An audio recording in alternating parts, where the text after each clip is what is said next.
Hello বন্ধুরা, আসসালামু আলাইকুম। সবাই কেমন আছেন? আশা করি সবাই ভালো আছেন। আজকে আমি খুব সহজ এবং সুন্দর একটি নাস্তা রেসিপি নিয়ে হাজির হয়ে গেছি, দেখতেই পাচ্ছেন।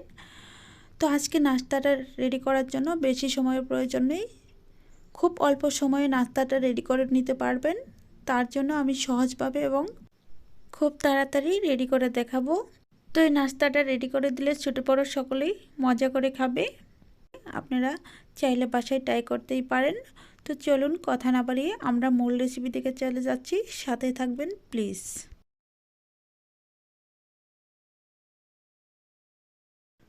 নাস্তাটা রেডি করার জন্য প্রথমে নিয়েছি একটা বাটি, আর এখানে নিয়েছি 1 কাপ ময়দা। ময়দাটা নেওয়া হয়ে গেলে আমি এখানে দিয়ে দিব স্বাদ মতো লবণ, আর দিয়ে দিব একটু বাটার। আপনারা চাইলে বাটারের বদলে এখানে তেলও ইউজ করতে পারেন, তাতে কোনো সমস্যা নেই। আর সাথে দিয়ে দিচ্ছি একটু ঘি। তারপর দিয়ে দিচ্ছি কিছুটা চিনি, একটু মিষ্টি হওয়ার জন্য। আপনারা চাইলে চিনি বাদ দিতে পারেন, তাতেও কোনো সমস্যা নেই, অনেক স্বাদ হবে। তারপর এটাকে আমি একটু ভালোভাবে হাত দিয়ে ডলে ডলে মিশিয়ে নেব।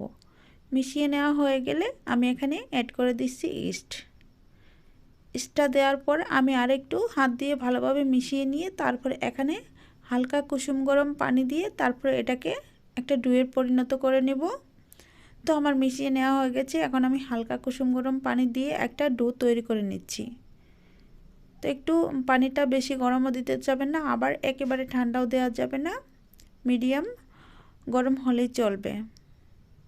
তো ডোটা হয়ে গেছে। এখন আমি এটা হাত দিয়ে চেপে চেপে একটু সেট করে নিচ্ছি। নেওয়ার পর তারপর এই বাটির ভিতরে ছড়িয়ে দিচ্ছি। তো ছড়িয়ে দেওয়ার আগে একটু তেল লাগিয়ে নিচ্ছি, তারপর একটু হাত দিয়ে ছড়িয়ে ছড়িয়ে দিচ্ছি, কারণ ডোটা অনেকটা ফুলে যাবে, তখন কিন্তু বাটিটা উপচে যেতে পারে। তো দেখতেই পাচ্ছেন আমি কিভাবে ছড়িয়ে নিচ্ছি। তারপর একটা ফয়েল পেপার দিয়ে আমি এটাকে মুখটা বন্ধ করে নিচ্ছি। তারপর আমি 1 ঘন্টা একটা গরম জায়গায় রেখে দিব। তারপর 1 ঘন্টা পর আমি ফিরে আসব। আপনারা চাইলে ঢাকনা দিয়েও ঢেকে দিতে পারেন, তাতে কোনো সমস্যা নেই। তো 1 ঘন্টা পর আমি ফিরে এসেছি। দেখতেই পাচ্ছেন ফয়েল পেপারটা কতটুকু উঁচু হয়ে গেছে এবং টাইট হয়ে গেছে। এটা আমি এখন খুলে দেখাচ্ছি কেমন ফুলেছে ভিতরে। তো দেখতেই পাচ্ছেন একদম বাটিটা ভরে গেছে। তো এটাকে আমি এখন হাতের সাহায্যে ভিতরে বাতাসটা বের করে দিব। হাত দিয়ে চাপ দেওয়ার সাথে সাথে আগের অবস্থায় ফিরে যাবে। এখন আমি হাত দিয়ে ভালোভাবে মিশিয়ে নেব। তো মিশিয়ে নেওয়া হয়ে গেলে আমি একটা ছড়ানোর জায়গাতে এটা আমি রুটি করে নিব। রুটি করে নিয়ে তারপর আমি একটা ডিজাইন তৈরি করে নেব।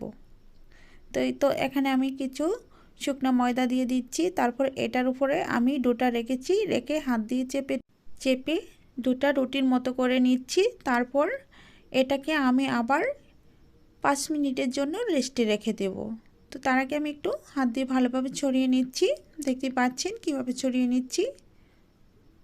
তো তারপর ঢেকে দিচ্ছি বাটি দিয়ে। তারপর আমি 5 মিনিট পর ফিরে এসেছি। আর এর উপর একটা ডিজাইন তৈরি করার জন্য আমি একটা কাটার নিয়েছি, কাটার দিয়ে আমি ডিজাইনটা তৈরি করে নিচ্ছি। আপনারা চাইলে গ্লাস অথবা অন্য কোনো কিছু দিয়েও এই ডিজাইনটা তৈরি করে নিতে পারেন আপনাদের পছন্দ মতো। তো এই ডিজাইনটা তৈরি করার কারণে পিঠাটা তৈরি করার পর অনেকটা সুন্দর লাগবে।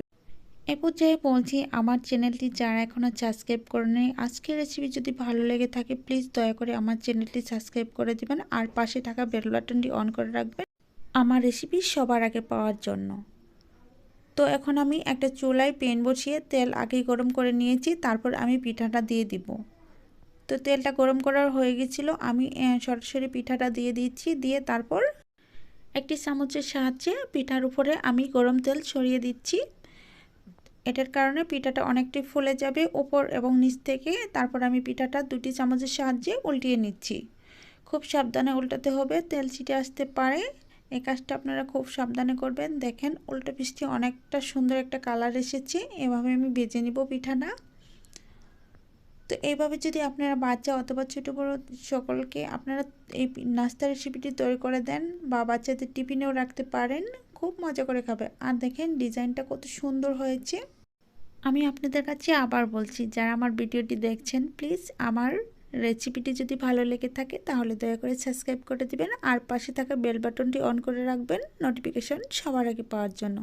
তো আমার পিঠাটা ভাজা হয়ে গেছে। এখন আমি এটাকে চামচের সাহায্যে উঠিয়ে নিব। পিঠাটা অনেকটা ফুলে গেছে, উঠিয়ে নিয়ে তারপরে সার্ভ করে দেখাচ্ছি কেমন হয়েছে। তো আমি পিঠাটা এখন সার্ভ করে দেখাচ্ছি। এই তো দেখতে পাচ্ছেন কতটা নরম হয়েছে, একদম হাত দিয়ে চাপ দিলে এমনি ফুলে ওঠে। এখন আমি একটু পিঠাটাকে কেটে দেখাচ্ছি ভিতরে কেমন হয়েছে। তো একটু ছুরির সাহায্যে আমি কেটে নিচ্ছি। আপনারা চাইলে হাত দিয়ে ছিঁড়ে নিতে পারেন, এত কোনো সমস্যা নেই।